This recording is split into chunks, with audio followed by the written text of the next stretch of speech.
الحمد لله رب العالمين، والصلاة والسلام على سيد الأنبياء والمرسلين وعلى آله وصحبه أجمعين، أما بعد، فأعوذ بالله من الشيطان الرجيم. بسم الله الرحمن الرحيم. قل هذه سبيلي أدعو إلى الله على بصيرة أنا ومن اتبعني وسبحان الله وما أنا من المشركين. وقال النبي صلى الله عليه وسلم: يا أبا سفيان ذكركم ذكرام الدنيا والآخرة، وكما قال عليه الصلاة والسلام. میرے محبوب بزرگوں دوستوں، اللہ تعالیٰ نے دنیا میں دو راستے بتائے ہیں، دو راہیں بتائی ہیں، زندگیوں کے گزارنے کے دو راستے ہیں، دو طریقے ہیں، دو طرح کی موت ہے، دو طرح کا انجام ہے۔ کچھ لوگ وہ ہیں جو اپنی جان کو بیچتے ہیں اور اللہ کی رضا کو خریدتے ہیں، کچھ لوگ وہ ہیں جو اپنی جانوں کا سودا کرتے ہیں اور اللہ کی ناراضگی کو خریدتے ہیں۔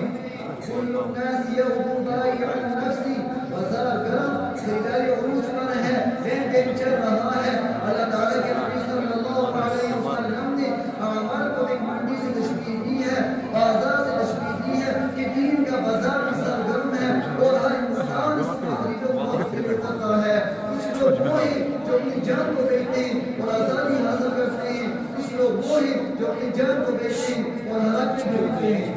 كل الناس يغدو، صبح صبح دوڑ لگتی ہے اور ہر انسان بازار میں ہوتا ہے، باقی نفسی اپنی جان کو بیچتا ہے، کچھ آزادی خریدتے ہیں، کچھ ہلاکتے خریدتے ہیں۔ اور وہ زندگیوں میں ایک وہ ہے جس کو اللہ نے پسند فرمایا، ان الدین عند اللہ اسلام کے ساتھ اس کو اللہ نے مزین فرمایا۔ پھر ہم سے مطالبہ کیا ادخلوا فی السلم کافہ، میرے نزدیک زندگی گزارنے کا طریقہ جو پسندیدہ ہے وہ اسلام ہے۔ ان الدین عند اللہ اسلام، اسلام کیا، اس کے علاوہ اور کوئی طریقہ چل سکتا ہے؟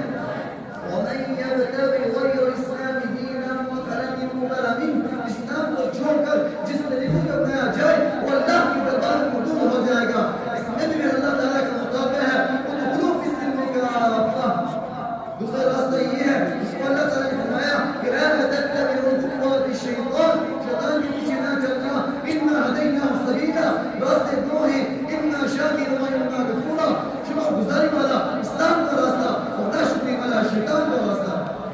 ہدیناہ النجدین، ہم نے انجام بھی تمہارے دو بنائے، راستے بھی تمہارے دو بنائے۔ فالہمہا فجورہا و تقواہا، ہمارے اندر ہم نے برائی کی طاقت بھی رکھی ہے اور اچھائی کی طاقت بھی رکھی ہے، جیسی زندگی گزاری ویسی موت آتی ہے۔ ان الارض تبکی علی الانسان وتبکی